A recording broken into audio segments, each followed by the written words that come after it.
అయితే ఎందుకు చెప్తున్నానంటే గెలిచి వచ్చిన తర్వాత చెన్నారెడ్డి గారు ఎన్జిఓలు మమ్మల్ని గెలిపించారన్నాడు. అంటే ఎన్జిఓలు అంటే మన అందరూ టీచర్లు కూడా కలుపుతారు. ఓడిపోయి రివ్యూ చేసుకుని ఎన్టీఆర్ కూడా నాకు ఎన్జిఓలు ఓడించారన్నారు. ఓకే, అక్కడి నుంచి కామ్రేడ్ నరేంద్ర గారు నాకంటే సీనియర్. ఆయన పంచి కట్టుకున్న ఫస్ట్ మీటింగ్ నుంచి ఇదే గుర్తున్నాడు, పంచి కట్టుకున్నాడు. అప్పటికి ఆయన సీనియర్ గొప్ప సంయుక్త గారు, వీళ్ళిద్దరు తెలుసు కదా మీకు, సిస్టర్స్ ఉంటుంది. అయితే ఎందుకు చెప్తున్నానంటే దాని తర్వాత మళ్ళీ పిఆర్సీ గురించి ఒక ఉద్యమం కూడా చేయడం తెలుసా మీకు? మీరు అసలు ఎప్పుడైనా ఆలోచన చేశారా? పిఆర్సీ కావాలని ఈ రాష్ట్రంలో మళ్ళీ ఉద్యమం చేయాల. గవర్నమెంట్లే బెదిరిపోయి ఎలక్షన్ల ముందు ప్రతి 5 సంవత్సరాలకు ఒకసారి పిఆర్సీ అపాయింట్ చేసుకుంటూ వచ్చారు.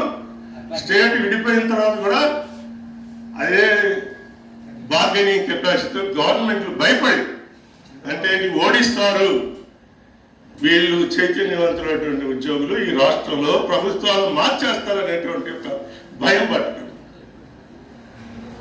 ఇది ఎందుకు చెప్తున్నానంటే ఇవాళ మన సెక్రటరీ గారి రిపోర్ట్లో ఈ నెల జనవరి 1 తారీఖు జీతాలు వచ్చినాయి. అబ్బా 2024 జనవరి 1 బాగా జరుపుకున్నాం, సంతోషం. అంటే వాళ్ళు ఏం మార్పు వచ్చింది? ఏమన్నా ట్యాక్సులు పెంచారా చెప్పండి? అదే ట్యాక్సులు, అదే ఇన్కమ్. పోయిన గవర్నమెంట్ 10 ఏళ్ళ వరకు జీతాలు పెన్షన్ ఇస్తుంటే ఈయన ఒట్లానికి ఎలా ఇచ్చాడు? అది ప్రభుత్వ విధానం.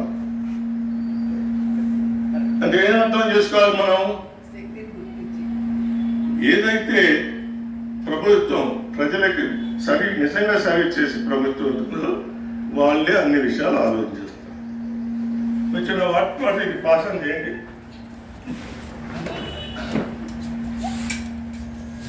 థ్యాంక్స్ అమ్మా, మీకు అమ్మానే అంట. మణిపూర్ 100 మంది ప్రాణాలు నిష్ఠాంతంగా చంపేస్తున్నారు. ప్రైమ్ మినిస్టర్, ఈ దేశంలో ఉన్నటువంటి ప్రైమ్ మినిస్టర్ గాని హోమ్ మినిస్టర్ గాని దాని గురించి పార్లమెంట్ లో మాట్లాడుతున్నారా? అసలు విజిట్ చేస్తున్నారా?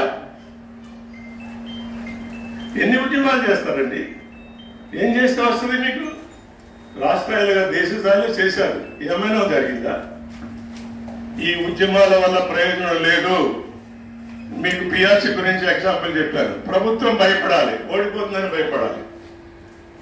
మిత్రులారా, నేను బాధపడుతున్నాను.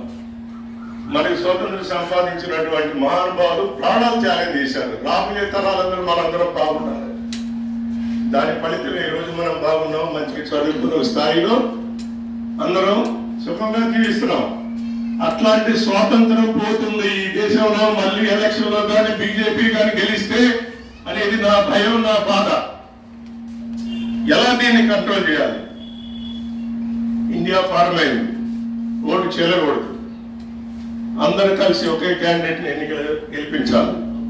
కరెక్ట్, బుద్ధి వచ్చింది. రాజకీయ నాయకులు కూడా ఏకమయ్యారు.